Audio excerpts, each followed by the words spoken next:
Hello viewers, welcome to another interesting lecture of digital communication. This is totally conducted by Ganon, powered by Wishback. I am Professor Aditya De. Hope all of you in safe health. Now today we are going to discuss another very interesting topic, that is pulse positioning modulation. In this case, the message signal is varied according to the position. That's why this kind of the modulation is known as pulse positioning modulation. Seems to be interesting to study. So let us start our discussion today. The vertical dotted lines drawn in the figure are treated as reference line to measure the shift in position of the ppm pulses. The ppm pulses are marked 1, 2, 3 and 3 in figure to go away from their respective reference lines. This is corresponding to increase in the modulating signal amplitude. Then, as the modulating voltage decreases, that means reduces, the pulse positioning modulation pulses 4, 5, 6, 7 comes progressively closer to their respective reference lines. Hence, the position of the modulating signal is varied. Hence, it is known as the pulse positioning modulation or PPM.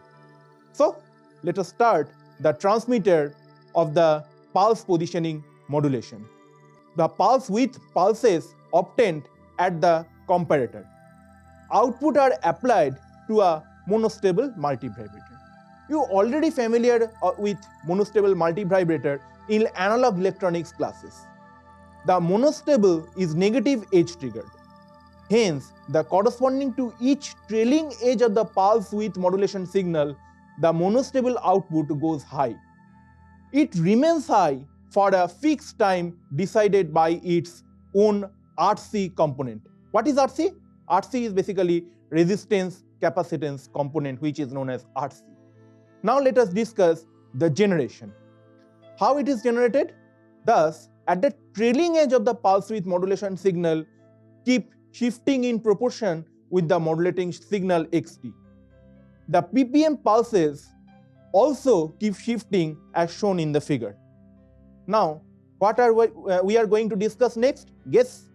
Next, we are going to discuss receiver of the pulse positioning modulation. The operation of the receiver or the demodulator circuit may be explained as, first of all, the noise corrupted ppm waveform is received by the ppm demodulator circuit. Why noise corrupted? Because after the modulation, it is transmitted to the medium. In the medium, some unwanted signal is introduced. That's why the noise corrupted ppm waveform is received. The pulse generator develops a pulse waveform at its output of fixed duration and applies these pulses to the reset pin R of a set reset or SR flip-flop.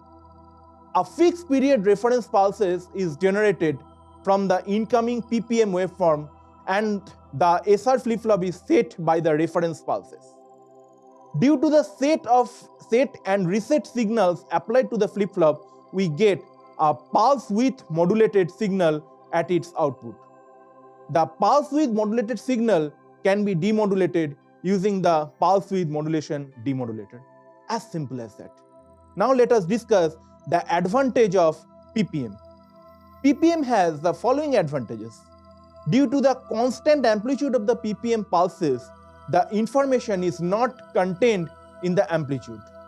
Hence, the noise added to the ppm signal does not distort the information. Thus, it has good noise immunity. So, it is very interesting, isn't it? Next, we are going to discuss the second advantage. It is possible to reconstruct the ppm signal from the noise contaminated ppm signal. This is also possible in PWM but not possible in PAM. The third advantage is, due to the constant amplitude of the pulses, the transmitted power always remain constant, fixed. So, it does not change as it used to in PWM. Now, obviously, there are some disadvantages. What are the disadvantages? As the position of the ppm pulses is varied with respect to the reference pulses, a transmitter has to send synchronizing pulses to operate the timing circuit in the receiver. Without them, the demodulation would not be possible to achieve. The second disadvantage is large bandwidth is required to ensure transmission of undistorted pulses. Now let us discuss the application of PPM or pulse positioning modulation. It is used in non-coherent detection where a receiver does not need any phase locked loop for tracking the phase of the carrier. The second application is in radio frequency communication. The third application is also used in contactless smart card. What are the contactless smart card? Guess, it is radio frequency identification or RFID tags and etc. Now let us discuss the comparison between the PAM, PWM and PPM. The first parameter is varying parameter. In case of PAM, the varying parameter is amplitude. In PWM, the varying parameter is width. In PPM, the varying parameter is position. Second parameter we are going to discuss is immunity towards noise. In case of the PAM, the immunity towards noise is low. In PWM, it is high. In PPM, it is also high. The signal to noise ratio or SNR, in case of PAM, it is low. In case of PWM, it is moderate.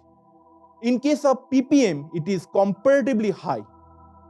Then we are going to discuss need of synchronization pulses. In PAM, it not exist. In case of the PWM, it is also not exist, but in case of PPM, it is exist. The next comparison parameter is bandwidth dependency. In case of PAM, it is on pulse width. In case of PWM, it is on rise time of the pulse. In case of PPM, it is also on the rise time of pulse. Next parameter is transmission power. In case of PAM, it is a variable quantity. In case of PWM, it is also variable. But in case of PPM, it is constant.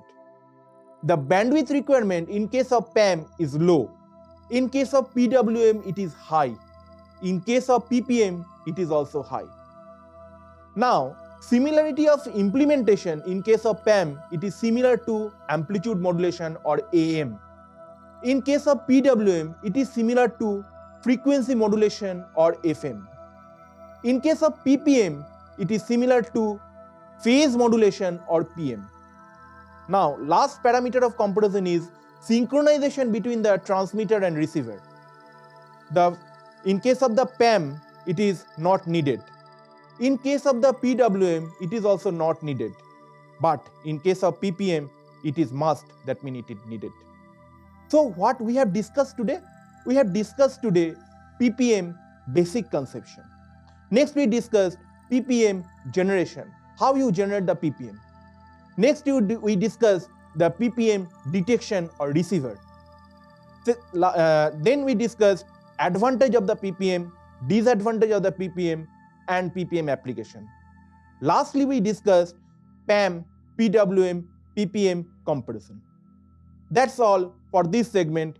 Stay tuned to Ganon for a better career opportunity. Thank you viewers. Bye.